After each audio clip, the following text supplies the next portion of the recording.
Buddy. Today I want to have a little bit of fun with the NSS, the National Student Survey.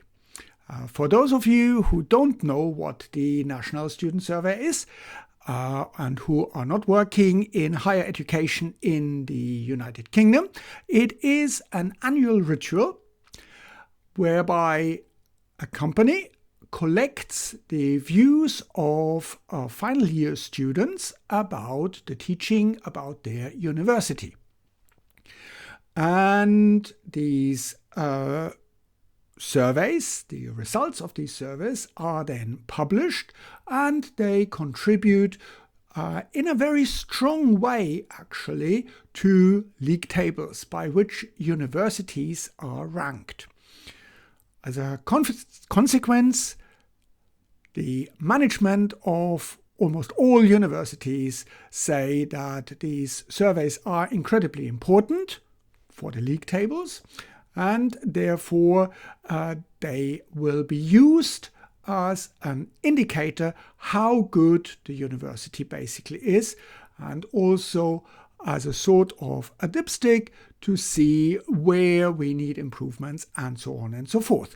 And like any annual ritual, there is a lot of scares, worries, anxiety amongst staff. What happens if we get a bad rating? How about we drop in the NSS? Oh my God, what can we do?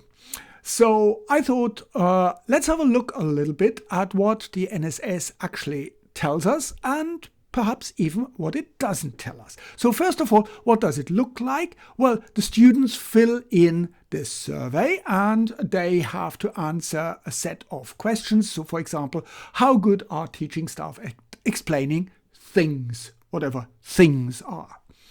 Okay, and the rating will be done on a 5-point Likert scale. So from very good, good, not very good, not at all good, and this here would be sort of the neutral that usually would sit in the middle. And the student then ticks a box and these results will be collated. Now, it will be reported as basically approval. So very good or good, that will be counted and a percentage of that will be given. So here is a typical result. So here again, for let's say the course applied data manipulation, a 3-year degree program at the University of Cantua, let's say, and here is the result.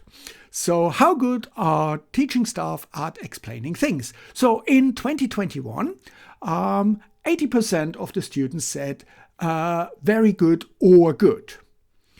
80% is a good approval rate, no doubt about that.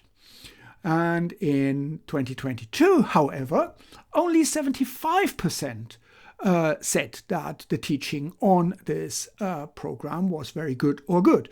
Maybe because a new member of staff has taken over. So very clearly there is a strong dip in the approval rating, and everybody would probably agree that we need to look into what caused this dip and how can we revert that. How can we go back to 80%? So it's a strong decrease in the approval rating. Or actually, is it? Well, maybe we should do a little bit of proper statistics here. So let's assume there are 200 students on this program, and these were in 2021, and they all responded. And we have a similar number, 200 students in 2022. So there wasn't a huge difference between the student numbers. So 80% of 200, 160 students said very good or good the teaching staff. In 2022, it is 75% of the 200. So that's 150. So what we are dealing with here is very clearly what is called a binomial distribution, or rather we should say a Bernoulli distribution, because we only have two outcomes, either the students being happy, very good, or not very good or good. So we could basically say out of the 200 students, 160 were happy and 40 students were not so happy, or they thought it didn't apply to them. And here it would be 150 happy and 50 said maybe not happy or didn't apply to them. So these are the numbers, 160 out of 200 and 150 out of 200. So these are the proportions. These are our samples. And as any good statistician will tell you, what we will do is we will set up a null hypothesis and an alternative hypothesis. So the null hypothesis basically says there is no difference between the proportions of the populations from which the samples were drawn. Any differences that we see between the two samples can just simply be explained by sampling error. And whenever we take a sample from a population, we inevitably have sampling error.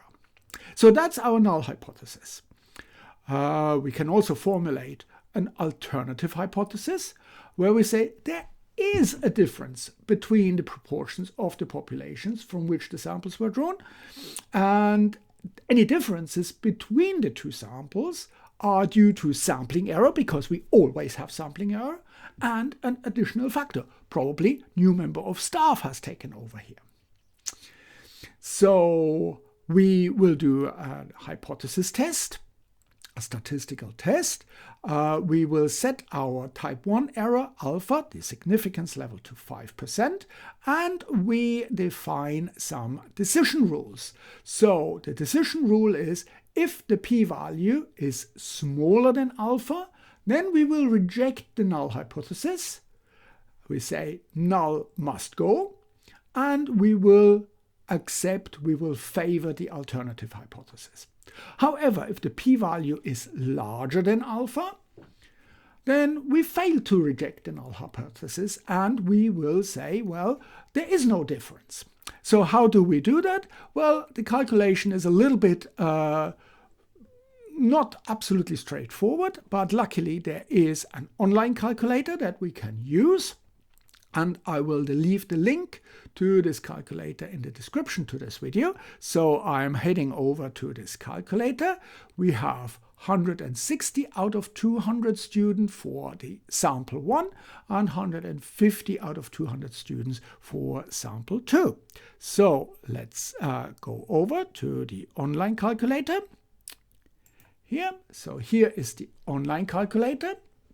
We have got sample 1, 160 out of 200 students, and for sample 2 we have 150 out of 200 students.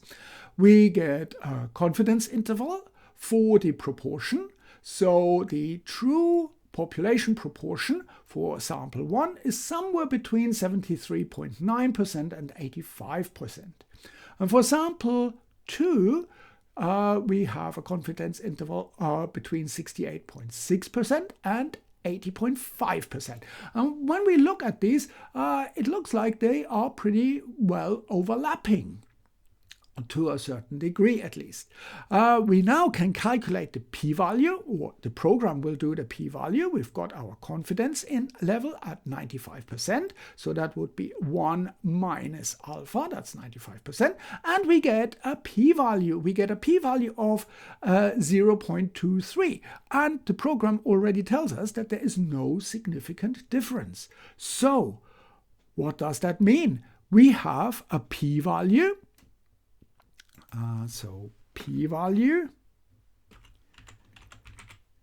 equals 0.23. And we just simply need to look up in our decision rule and say if the p-value is larger than alpha, so 0.23 is larger than 0.05, our alpha, we fail to reject the null hypothesis. Or in other words, we say there is no difference between the proportions of the populations, and the difference between these 2 years, between 80% and 75%, is statistically not significant. It is just simply due to sampling error. It could be just down to a couple of students voting differently. So in this case, 10 students voting differently. But it is not statistically significant. So there is no difference. And trying to fix something that, in a way, that doesn't show any difference doesn't really make sense. So all we need to accept is that 80% and 75% is basically, there is no dip in the quality of teaching. So that is a sort of a horizontal view. So there is no difference between these 2 year groups. What about another thing is the ranking of the NSS and the ranking between different universities. So here, very often we've got the quality of teaching.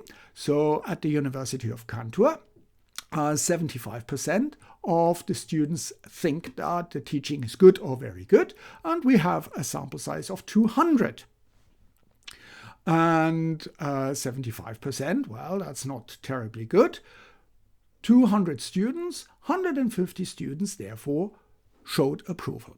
Now, go to the University of Poppleton, because 80% think that the teaching is good, and therefore we certainly would rank the University of Poppleton number 1 compared to the University of Cantor. Cantor is certainly not as good as Poppleton because, you see the difference. Poppleton is a little bit smaller. It only has 100 students, so 80% of 100 would be 80 students with approval. And again, we can say, right, is it true that the University of Poppleton is higher ranked than the University of Cantor? Again, we can set up our null hypothesis, and in fact we can basically use the same hypothesis that we used before. So there's no difference between the proportions of the populations from which the samples were drawn, and any differences are just simply down to sampling error. Whereas the alternative hypothesis is that there is a difference, and this is basically the quality of the teaching in the 2 different universities. Again, we would set our alpha of 5%, and we have our decision rule.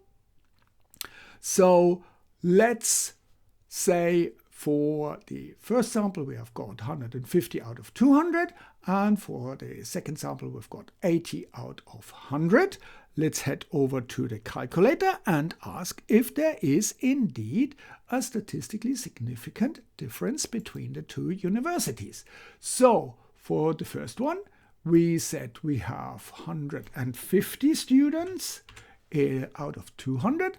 And for sample 2, that was Poppleton, we have 80 students out of 100. And so we've got different numbers of students, but when we look at the confidence intervals, we find again the confidence intervals are pretty much overlapping, and we get a p-value of 0.33. And again, the program says there is no significant difference. So we've got a p-value of 0.33. So the p-value is p-value equals 0.33. And all we need to do is we need to look into our decision rule and say if the p-value is larger than alpha, and 0.33 is certainly larger than alpha, we fail to reject the null hypothesis. So as a reminder, the null hypothesis, there is no difference between the proportions of the populations. So there is no difference between the inequality between the University of Cantor and the University of Poppleton. But if there is no difference between them, it is not possible to rank them. we cannot rank ties. At least not ties like that. I can rank the tie that I get for Christmas from Auntie Louise, and they are usually not very good, but these are different ties. We cannot rank something that is basically the same, that shows no difference. So in this case, any ranking would be a closed tie. It would not be possible to make any difference or to make any judgment about the quality of teaching of these two universities. So basically, what this tutorial basically showed you is that when we get numbers from surveys like that, we need to be very careful in our interpretation, and we need to ask really, what do these numbers actually tell us? Do they really tell us what we think they tell us? Do they tell us that there are differences, or should we be a little bit more careful? And with these thoughts, I want to leave you. I hope this all makes sense, and thank you very much for watching.